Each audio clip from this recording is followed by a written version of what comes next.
Hello everyone, welcome to the revision video of XAT 2022। तो यार jet 2022 का exam आने वाला है। सो आज की वीडियो के अंदर हम VARC की कंप्लीट रिवीजन करने वाले हैं।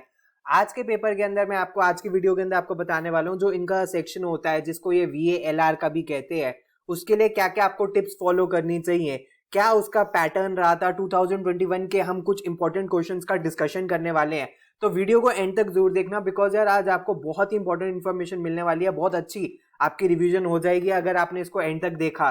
तो चलिए शुरू करते हैं। इससे पहले फ्रेंड्स हम स्टार्ट करें, I would like to request you please channel को सब्सक्राइब करके बेल आइकन जरूर प्रेस कर देना ताकि सारी इंपॉर्टेंट वीडियोस की नोटिफिकेशन आपको मिलती रहे। और आप हमारी स्टडी बस ऐप भी डाउनलोड कर सकते हो, वहां पे आपको फ्री कैट के MBA के मॉक्स एंड वीडियोस मिलते हैं।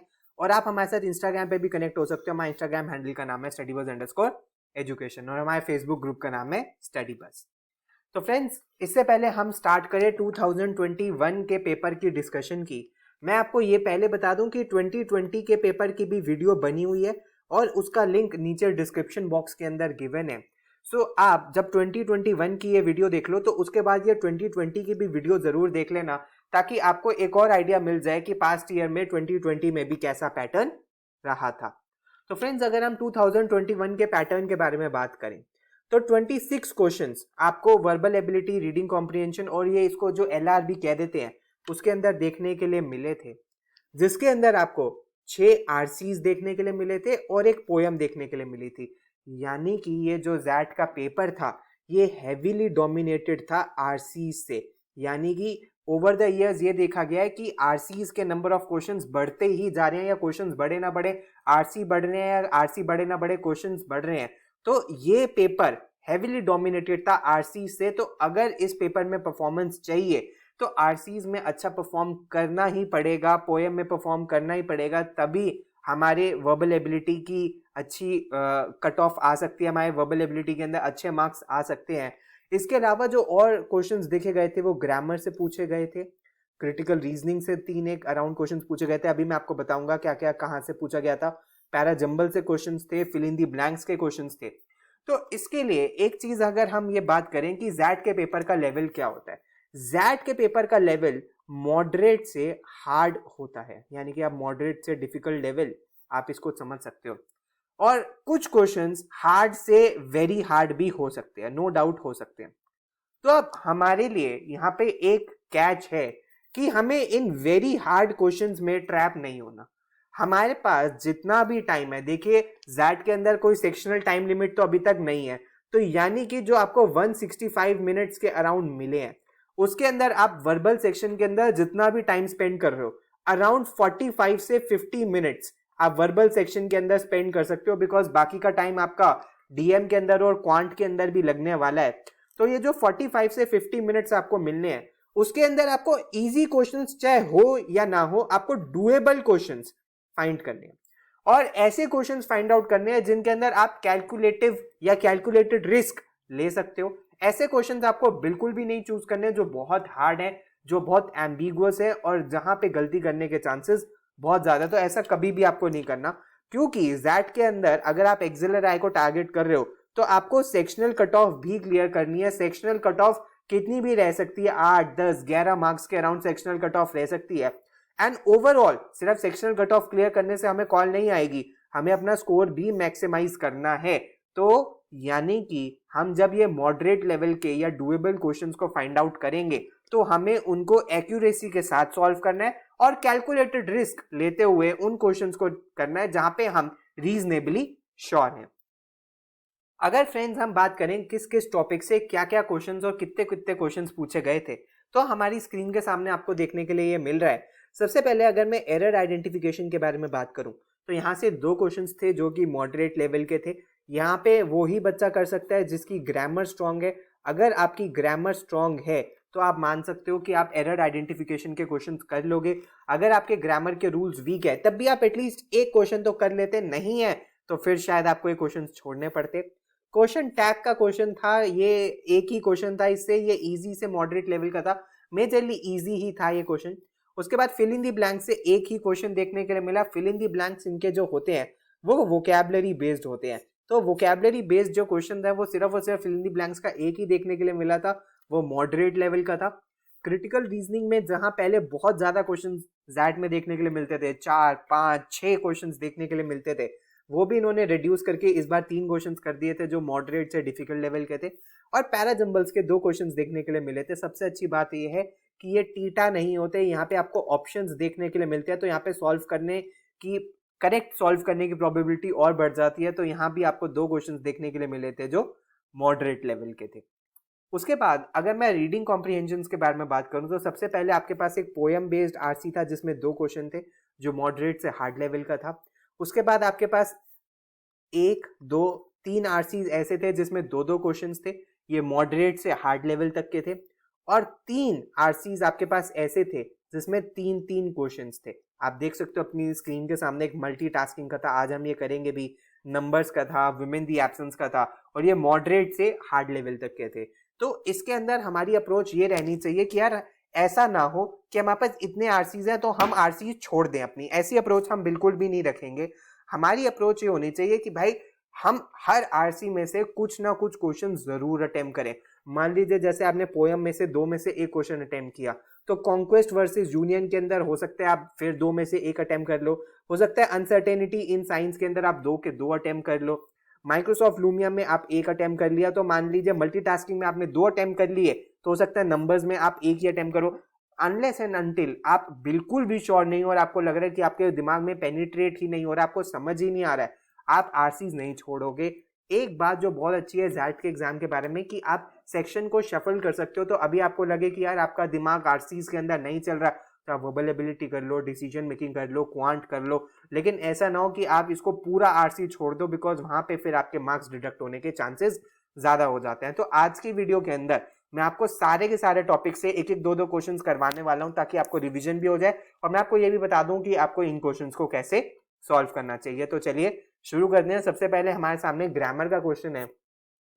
ग्रामर के क्वेश्चन में हमें बताना है कि हमारे पास 6 सेंटेंसेस दिए हुए हैं, हमें बताना है ग्रामेटिकली करेक्ट क्या है। फ्रेंड्स मैं आपको एक चीज और बहुत केयरफुली बता दूं कि जब भी आप क्वेश्चन पढ़ो उसको बहुत ध्यान से पढ़ना। दैट इज फेमस कि वो हमेशा ट्विस्टेड क्वेश्चंस देता है, बच्चों को लिखा इनकरेक्ट होता है वो करेक्ट बता देते हैं, या नॉट करेक्ट लिखा होता है और वो करेक्ट बता देते हैं। प्लीज क्वेश्चंस को बहुत केयरफुली रीड करना। हर साल 1-2 क्वेश्चन जरूर ऐसे होते हैं जिसके अंदर आपको ट्रिक करके फंसाया जा सकता है। तो हम देखते हैं कि कौन कौन सा सही है। सबसे पहला, in my opinion Tom Jones is a picaresque novel, जो कि बिल्कुल ठीक है, ये करेक्ट है, इसके अंदर कोई भी मिस्टेक नहीं है।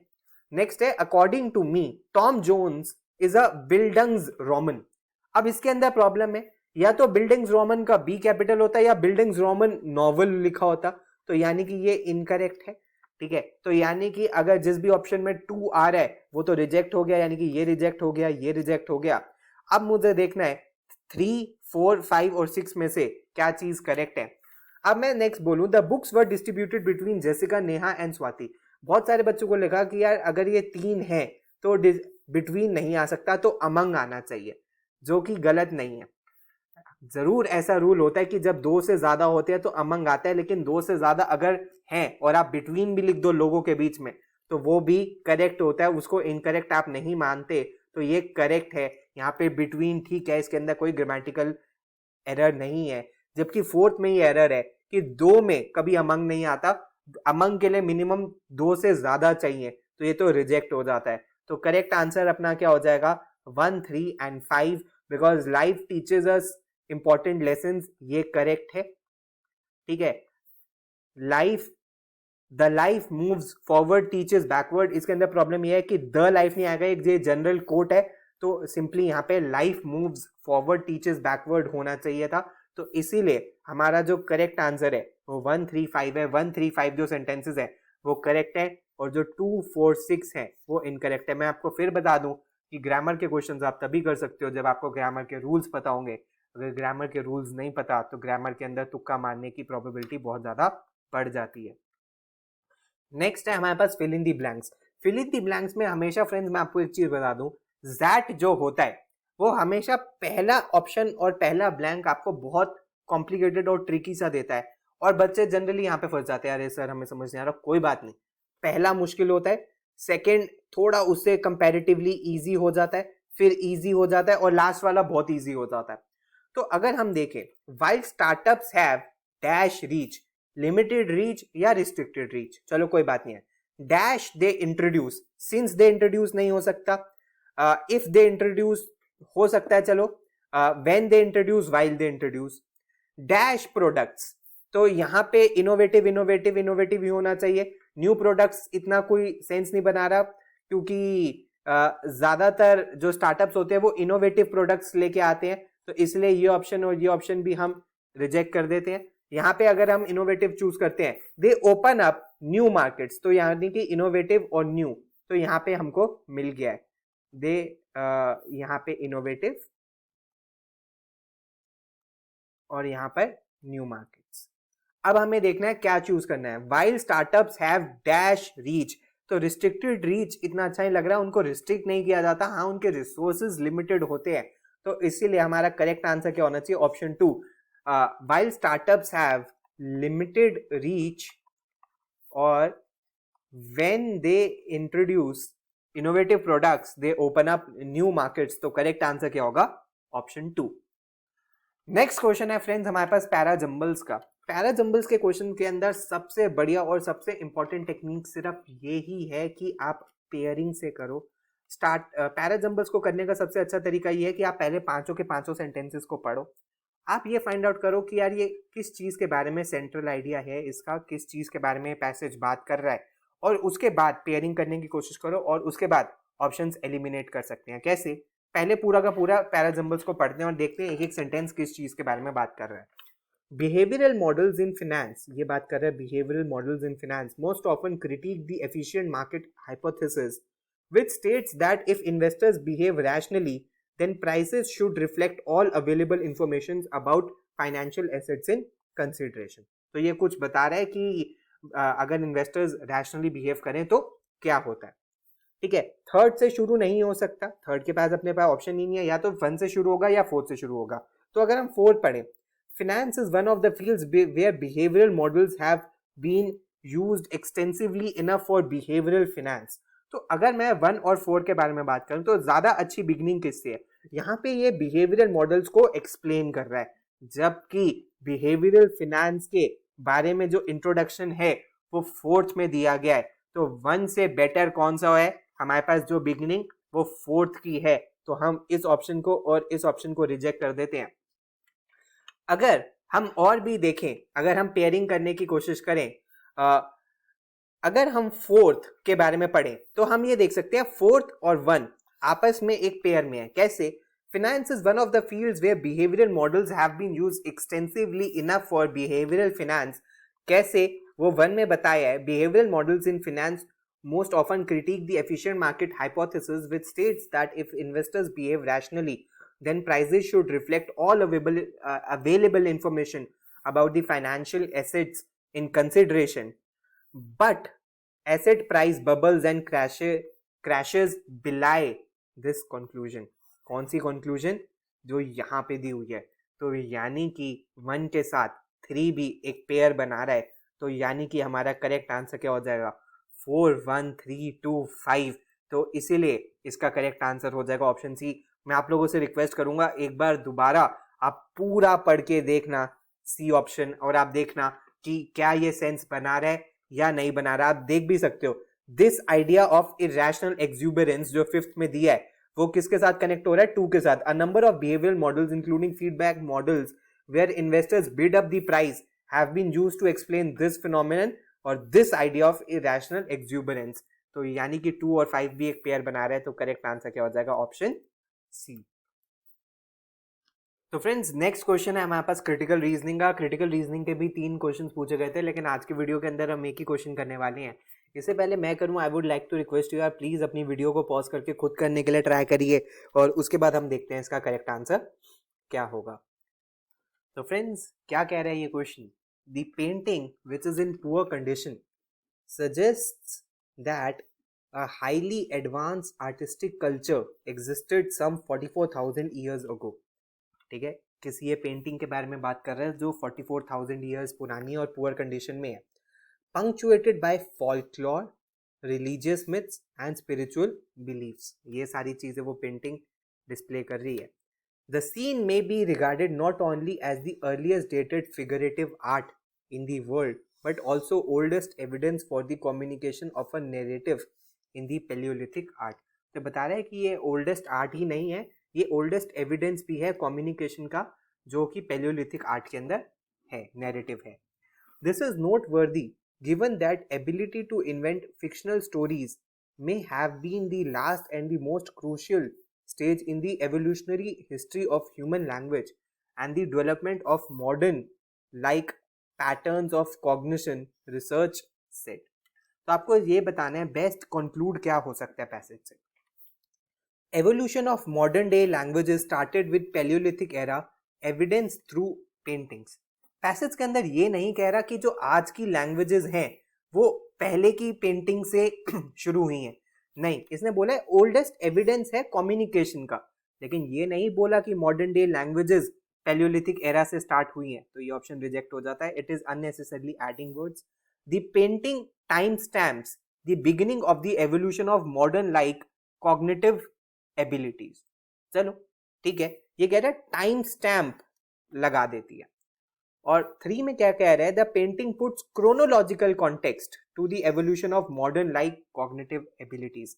ये हो सकता है बिकॉज 44,000 ईयर्स ओल्ड है और ये दिखा रही है कि वो क्या है, कम्युनिकेशन, वो दिखा रही है ओल्डेस्ट एविडेंस ऑफ कम्युनिकेशन है.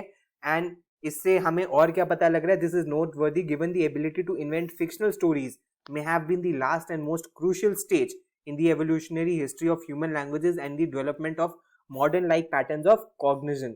तो यहाँ भी cognition और cognition के बारे में बात कर रहा है.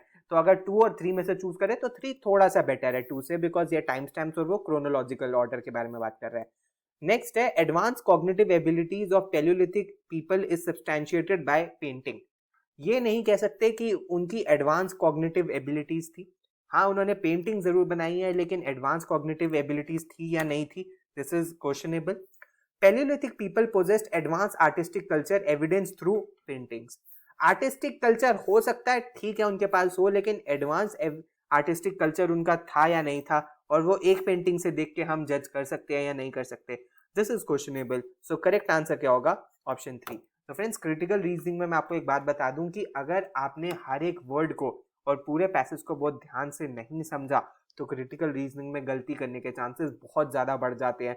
तो प्लीज़ जब भी आप क्रिटिकल रीजनिंग के क्वेश्चंस करो, आप पैसेज को बहुत थॉरली समझो, ऑप्शंस को एक दूसरे से डिफरेंशिएट करो, तभी चूज करना, अदरवाइज क्रिटिकल रीजनिंग में गलती करने के चांसेस ज़्यादा होंगे. नेक्स्ट है फ्रेंड्स हमारे पास poem based RC. Poem based RC आप वीडियो पॉज करके अपना पढ़ सकते हो, फिर मैं आपको करवाता हूँ.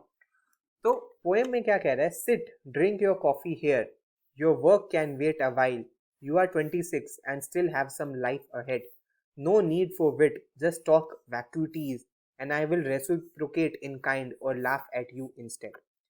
The world is too opaque, distressing and profound, this 20 minutes rendezvous will make my day, to sit here in the sun with crackles all around.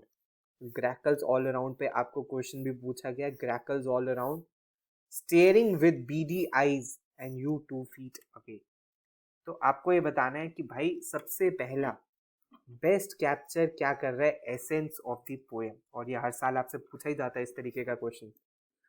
सबसे पहले कह रहा है let's create our own meaning in life no matter what. तो ठीक है, इसको हम शॉर्टलिस्ट कर लेते हैं. Let's eat drink and merry in the lap of nature. Okay fine. Let's celebrate our existence, not our work. Let's be gibberish, not rational about life. Let's enjoy a moment of peace in this busy life. This is correct. Reason being, यहाँ पे कह रहे हैं कि भाई तुम्हारा काम रुक सकता है, तुम अभी 26 साल के हो, तुम्हारे पास आगे अभी बहुत सारी लाइफ है, और जो ये 20 मिनट होंगे इसमें हमारा दिन बन जाएगा, हम बैठेंगे, धूप सेकेंगे और आपस में बातें करेंगे. तो यानी कि we can enjoy a moment of peace in this busy life. तो out of first, second and fifth जो हमारा सबसे अच्छा ऑप्शन है वो ऑप्शन 5 है. तो करेक्ट आंसर होगा ऑप्शन 5. नेक्स्ट है what does the poet best convey by mentioning grackles in these lines. तो ग्रैकल्स के बारे में मैं आपको एक बात बता दूं, ग्रैकल्स एक तरीके की बर्ड होती है, कोई बहुत प्लेजेंट बर्ड नहीं होती, थोड़ी सी डरावनी सी बर्ड होती है. तो अगर आपको ग्रैकल्स का मीनिंग पता होता तभी आप ये क्वेश्चन कर सकते थे, अदरवाइज शायद आप नहीं कर सकते थे. क्योंकि बहुत सारे बच्चों ने इसका आंसर ऑप्शन 3 कर दिया था, grackles love to stare at us however they maintain 2 feet distance, जो कि ग्रैकल है, जो कि गलत है। A small bird like grackle can give us a lot of happiness. नहीं, ग्रैकल एक थोड़ी सी डरावनी सी वर्ड होती है।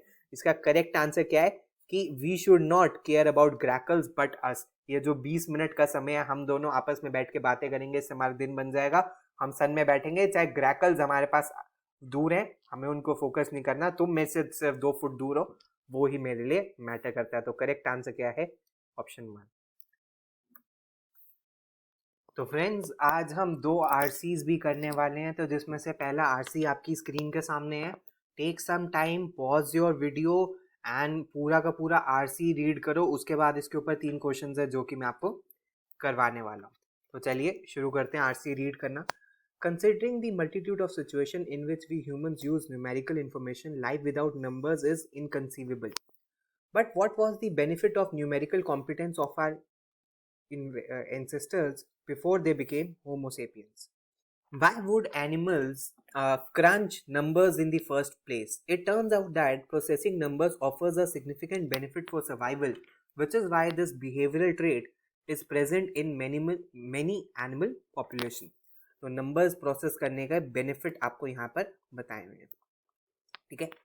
Several studies examining animals in their ecological environment suggest that representing numbers enhances an animal's ability to exploit food sources, hunt prey, avoid predation, navigate in its habitat, and persist in social interactions. Before numerically competent animals evolved on the planet, single-celled microscopic bacteria, the oldest living organism on Earth, already exploited quantitative information. कैसे? The way bacteria is like making through their consumption of nutrients from the environment. Mostly they grow and divide themselves to multiply. However, in recent years, microbiologists have discovered that they also have a social life. कैसे? And are able to sense the presence or absence of other bacteria. In other words, they can sense the number of bacteria. Take for example the marine bacterium Vibrio fischeri. It has a special property that allows it to produce light through a process called bioluminescence, similar to how fireflies give off light. If these bacteria are in dilute solution, they make no light, but when they grow to a certain number cell of bacteria, all of them produce light simultaneously. Therefore, Vibrio fischeri can distinguish when they are alone and when they are together. Somehow they have communicate cell numbers, and it turns out they do so in a chemical language. They secrete communication molecules, and the concentration of these molecules in the water increases in proportions to the cell numbers. And when this molecule hits a certain amount called quorum, it tells the other bacteria how many neighbors there are, and all bacteria glow. This behavior is called quorum sensing. तो आपको यहाँ पे बताया quorum sensing क्या होती है. The bacteria vote with signaling molecules. The vote gets counted, and if certain threshold, the quorum is reached, every bacteria responds. This behavior is not just an anomaly of Vibrio fischeri. All bacteria use this sort of quorum sensing to communicate their cell numbers in an indirect way via signaling molecules. तो अगर friends हम इसमें देखें, which of the following can not be inferred from the passage, तो क्या चीज़ है जो passage से इन्फर नहीं करी जा सकती? Ancestors of homo sapiens exploited resources in groups, ये तो इन्फर करा जा सकता है, मेंशन था पैसेज के अंदर. Ancestors of homo sapiens used numerical competence, वो भी यहाँ पे फर्स्ट और सेकंड पैराग्राफ के अंदर बताया गया है, तो ये भी इन्फर किया जा सकता है. Ancestors of homo sapiens sensed numbers, तो बैक्टीरिया से बताया आपको, सिंगल सेल्ड ऑर्गेनिज्म से. Ancestors of Homo sapiens hunted in groups, तो exploited resources in groups और hunted in groups, ये दोनों ही इन्फर करे जा सकते हैं. Ancestors of Homo sapiens interacted solely using numbers, ये पैसेज से पढ़ के हम नहीं बोल सकते कि वो सिर्फ और सिर्फ नंबर्स के थ्रू इंटरेक्ट करते थे. This is not inferred from the passage, so इसीलिए इसका करेक्ट आंसर क्या होगा? Option 5.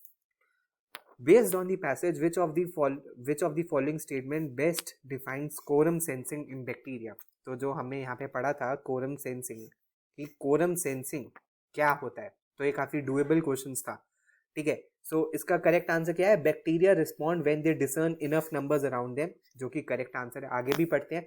Bacteria communicate only in numerical terms with others, नहीं. Bacteria do not communicate beyond certain numbers, ऐसा भी नहीं कह रहा. Bacteria chat only when they are in groups, नहीं ये भी नहीं है. कोरम सेंसिंग, अगर आपको कोई कंफ्यूजन है तो आप यहाँ से लेके और यहाँ तक दोबारा पढ़िए और आपको समझ आ जाएगा. और bacteria multiply only till they reach their required number, ये भी नहीं कहना चाह रहा. करेक्ट आंसर है कि when respond when they discern कि उनके अराउंड इनफ नंबर्स हो गए हैं. नेक्स्ट है, which of the following statement is not based on the premises of this passage. ये थोड़ा सा कॉम्प्लिकेटेड क्वेश्चन था. ये क्वेश्चन में चाहो तो आप कैलकुलेटेड रिस्क ले सकते थे या इसको पेपर में छोड़ा जा सकता था. क्या कह रहा है? People protest in large numbers because it helps them get there voices heard. ये ठीक है, बिकॉज ये लार्ज नंबर में ग्रुप में रहने की बात कर रहा है और कैसे उनकी बात सुनी जाती है जब वो ग्रुप में होते हैं. No one can whistle a symphony, it takes whole orchestra to play it. XAT ने इसका आंसर ऑप्शन बी बताया था. अभी आगे के भी ऑप्शंस देखते हैं. To de-escalate a border tension, countries carry out mirror deployment. यानी कि यहाँ भी ग्रुप में रहने की बात हो रही है. Politicians rally with numbers to woo their undecided voters. Teams fear a red card as it present a advantage for the opponents. So इसका करेक्ट आंसर जैट ने ऑप्शन 2 बताया था, जो कि मुझे खुद थोड़ा सा एम्बिगुअस सा लगा था. ये कहना चाह रहा है कि भाई खुद कोई सिम्फनी नहीं बजा सकता, उसके लिए पूरा ऑर्केस्ट्रा चाहिए. बाकी सारी जगहों पे ग्रुप में रहने की बात हो रही है, जबकि यहाँ पे अकेले पर्सन से रिलेटेड और फिर उसको बोला कि ग्रुप में होगे तो ही तुम कर सकते हो. सो ये थोड़ा सा प्रीमाइसिस के ऊपर, पैसेज के ऊपर बेस्ड नहीं है. फिर मैं आपको बता रहा हूँ ये आंसर थोड़ा सा एम्बिगुअस है, तो पेपर में बेटर यही होता अगर आप श्योर नहीं हो तो इस क्वेश्चन को छोड़ा जा सकता था. और नेक्स्ट आरसी है फ्रेंड्स, आज की वीडियो के लिए लास्ट आरसी है ये हमारे पास. इसके ऊपर हमारे पास यहाँ पे 3 क्वेश्चंस दिए हुए हैं, तो आप फिर अपनी स्क्रीन को पॉज करके पूरे के पूरे आरसी को पढ़िए और इसके 3 क्वेश्चंस को सॉल्व कीजिए और फिर मैं आपको ये सॉल्व करवाता हूँ. तो चलिए फ्रेंड्स पढ़ना शुरू करते हैं. Multitasking has been found to increase the production of the stress hormone cortisol as well as the fight or flight hormone adrenaline, which can overstimulate your brain and cause mental fog or scrambled thinking. Multitasking creates a dopamine addiction feedback loop, effectively rewarding the brain for losing focus and for constantly searching for external stimulation. To make matters worse, the prefrontal cortex has a novelty bias, meaning that its attention can be easily hijacked by something new. The proverbial shiny objects we use to entice infants, puppies, and kittens. The irony here for those of us who are trying to focus amid competitive activities is clear. The very brain region we need to rely on for staying on task is easily distracted. We answer the phone, look up for something on the internet, check our email, send an SMS, and each of these things tweak the novelty seeking, reward seeking centers of the brain, causing a burst of endogenous opioids. No wonder it feels so good. All the detriment of our staying on task. तो ये बता रहे कैसे इन सारी चीजों से हम distract होते हैं. It is ultimate empty caloried brain candy. Instead of reaping the big rewards that come from sustained focused efforts, ये important है, we instead reap empty awards from completing a thousands of little sugar coated tasks. In the old days, if the phone rang and we were busy, we either didn't answer or we turned the ringer off. When all phones were wired to a wall, there was no exception of being able to reach us all the time. One might have gone for a walk or be between places or be someone couldn't reach you. That was considered normal. Now more people have cell phones than they have toilets. Important है, ठीक है. This has created an implicit expectation that you should be able to reach someone when it is convenient for you, regardless of whether it is convenient for them or not. This expectation is so ingrained that people in meetings routinely answer their cell phones to say, I am sorry, I can't talk now, I am in a meeting. Just a decade or two ago, those same people would have let a landline or on their desk go unanswered during a meeting. So different were the expectations for reachability. तो ये passage multitasking के ऊपर है. सबसे पहले है, according to the passage, why do people routinely answer their cell phones, I am sorry I can't talk right now, I am in a meeting. ऐसा वो क्यों कह रहे हैं? Because it is convenient for people to send message. नहीं, वो तो phone उठा के बोल रहे हैं ना. because if you carry a cell phone you have to reply. This is correct because it conveys that receiver is a busy person. अगर receiver is a busy person है तो फोन काट दो ना, अगर आपको यही दिखाना है तो आप उठा के क्यों बोल रहे हो? Because people don't mind if somebody takes a brief phone call. तो अगर कोई माइंड नहीं कर रहा है तो मीटिंग किस बात की है? फिर मीटिंग में तो आपको फोकस मीटिंग के ऊपर होना चाहिए या फोन कॉल के ऊपर फोकस होना चाहिए. Because in meeting cell phones allow people to multitask. Although कुछ बच्चों को इसका आंसर ऑप्शन 5 लगा था, बट इसका जो करेक्ट आंसर है वो ऑप्शन 2 है. Because if you carry a cell phone there is an ingrained expectation that you should reply. So इसलिए इसका करेक्ट आंसर ऑप्शन बी होगा. क्वेश्चन करें तो सेकंड क्वेश्चन में कह रहा है the what does the author best intend to convey when he says now more people have cell phones than have toilets. इस क्वेश्चन के बारे में मैं आपको एक चीज़ बताना चाहता हूँ कि इस क्वेश्चन को मैंने कई जगह पे पढ़ा है और कई जगह पे मुझे इसका डिफरेंट आंसर मिला है. तो ये अगेन एक ऐसा क्वेश्चन है जिसमें एक आंसर एम्बिगुअस है. आपको लगेगा एक पर्टिकुलर आंसर है, कुछ जगह पे वो आंसर दिया होगा, कुछ जगह पे कुछ और आंसर दिया होगा. सो अगर इसके बारे में हम देखें कि भाई ज़्यादा लोगों के पास आज मोबाइल फ़ोन है जिनके घर में टॉयलेट से ज़्यादा मोबाइल फ़ोन अवेलेबल है. तो कह रहा है the need to be connected is more pronounce now. ये नहीं है. The number of cellphone users has increased over time. कुछ जगह पे ये आंसर दिया हुआ है. Cellphones have become a bigger necessity. कुछ जगह पे ये आंसर दिया हुआ है. The usages of toilet is limited while cellphones are used all the time. ये कोई सेंस नहीं बना रहा. Everybody wants to stay connected using cellphones. और कुछ जगह पे ये दिया हुआ है. तो मैं इसके अंदर से आपको एक चीज बताता हूँ जो मुझे बेटर आंसर लगा वो ऑप्शन 2 लगा था. The number of cellphones users has increased over time. लेकिन ये इसका एक कोई डेफिनेट आंसर नहीं है. ये इसका एक एम्बिगुअस आंसर है. कुछ जगह पे हो सकता है आपको ऑप्शन 3 देखने के लिए मिले, कुछ जगह पे हो सकता है ऑप्शन 5 देखने के लिए मिले. जहां इतने क्लोज ऑप्शन होते हैं वहां पे शायद कैलकुलेटेड रिस्क लेना सही ना हो और इस क्वेश्चन को छोड़ने में ही ज्यादा बेनिफिट था. बिकॉज थर्ड क्वेश्चन हम इसका कर सकते हैं. Which of the following can be best inferred from the passage? Multitasking gives you happiness, single tasking gives you satisfaction. नहीं, ये नहीं है. Multitasking gives you a feeling of achieving many things. Single tasking enables you actually achieve something, which is correct. जो कि यहाँ पे हमने पढ़ा भी था. क्या it is ultimately empty calorie brain candy instead of reaping of the big rewards that come from sustained focused efforts. We instead reap empty rewards from completing 1,000 little sugar coated tasks. So इसलिए correct answer इसका option 2 है. और भी पढ़ते हैं. Multitasking helps you to move towards different goals. Single tasking helps you to achieve the one. नहीं, ये नहीं है. Multitasking helps you to complete thousands of task. Single tasking makes you do one. Multitasking takes you all over. Single tasking helps you achieve some goals. इसका जो correct answer है वो option 2 है कि मल्टीटास्किंग आपको फीलिंग देती है कि आप बहुत सारे टारगेट्स को अचीव कर रहे हो, लेकिन सिंगल टास्किंग से आप एक्चुअली समथिंग अचीव कर पाते हो. तो इसलिए इसका करेक्ट आंसर है ऑप्शन 2. तो फ्रेंड्स ये सब कुछ था आज की वीडियो के अंदर, जिसके अंदर हमने पूरी ZAT 2021 की रिवीजन करी है. ZAT के रिलेटेड मैंने आपको VARC सेक्शन से रिलेटेड बहुत सारी टिप्स भी दी हैं. इन सारी टिप्स को यार बहुत अच्छे से इंप्लीमेंट करना. प्लीज़ 2020 की भी वीडियो देख लेना, वो डिस्क्रिप्शन बॉक्स के अंदर है. और अगर आपकी कोई भी क्वेरी है तो आप हमें नीचे कमेंट बॉक्स के अंदर भी लिख सकते हो. आप हमें व्हाट्सएप या ईमेल भी कर सकते हो. So thanks a lot friends. All the best. God bless you.